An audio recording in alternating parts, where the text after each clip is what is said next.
So I'm a constructing practices or constructing attitude towards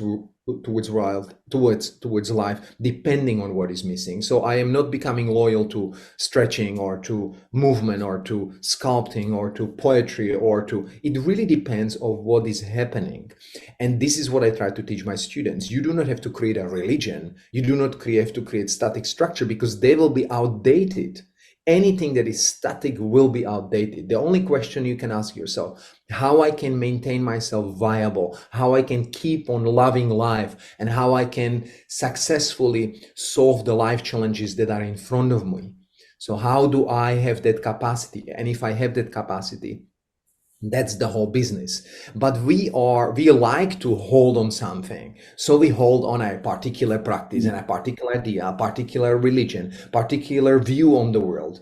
But anyone that holds will be beaten up, not by me, but by life. And so these principles, they need to be understood. So I am teaching you how I'm thinking creatively and how you can become creative as well, not the form. So when you finish the workshop, you go like, oh my God, what did I learn? I have nothing in my pocket, nothing that I can directly sell to my students, or, this is that particular technique that I learned there. But if you learn in freestyle wrestling, how to listen, how to sense your own balance and how to sense the balance of your opponent, you understand the principles of freestyle wrestling that can lead you to better communication in that combat. Who cares about the forms? In boxing, you have a step forward, step backwards, step left, step right, slip left, slip right, and pivoting. End of the story. So you have these 5 steps. Then you have a direct, you have uppercut, and you have crosses.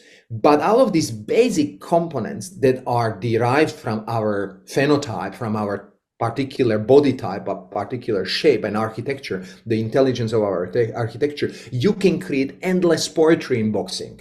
So who gives a shit if this is this movement or that movement? The movement should arise through what is there out there, what you are creating relation to, not some kind of bubbled, imagined perfect forms that do not make any meaning or sense. And often I've heard you speak on the idea of the movement vocabulary.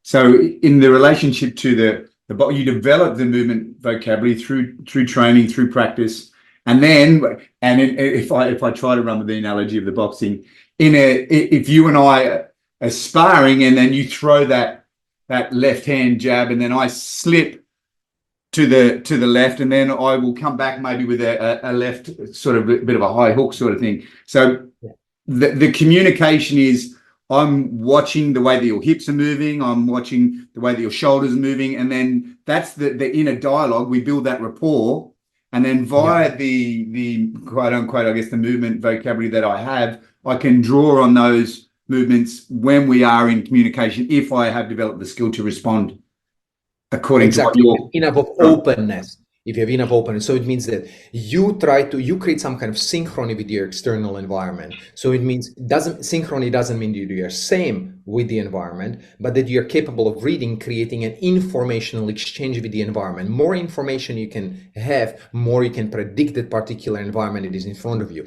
When you are moving, I'm reading you. That means I'm getting information from you, and I have to decide what information is valuable, which one is not, while keeping myself in openness, kind of metastable critical state where I can recompose myself fast enough to cope with your propositions in boxing, right?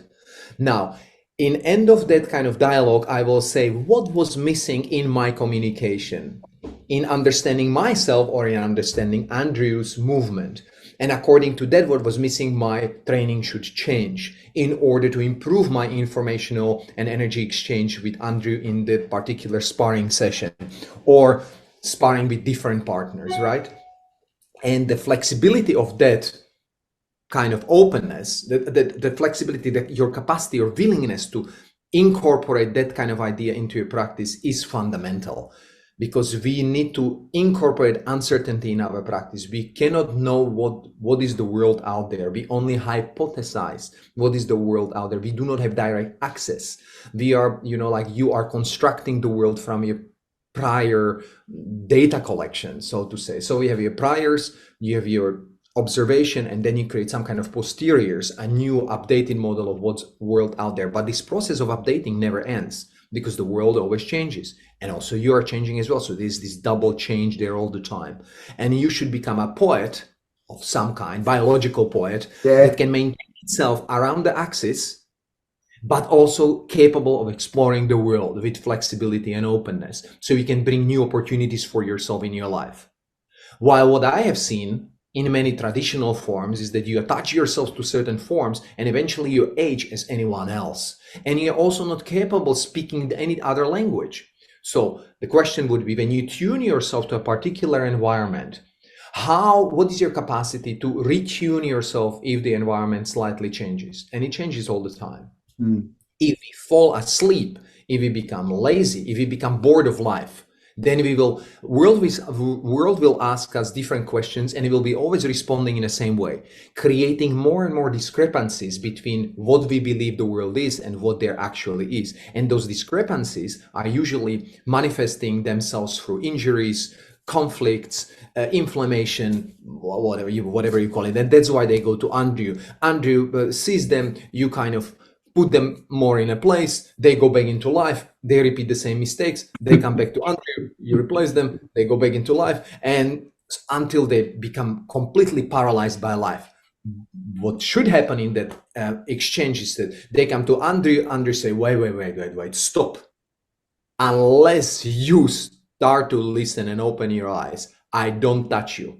You be miserable, but I wanted you start to communicate. I wanted you become an artist in your life, that you're not mechanical like a mechanical watch or a machine, but that you can repurpose yourself if necessary, that you pay attention, that you're attentive to your life, because you don't know if you're gonna have another one, right?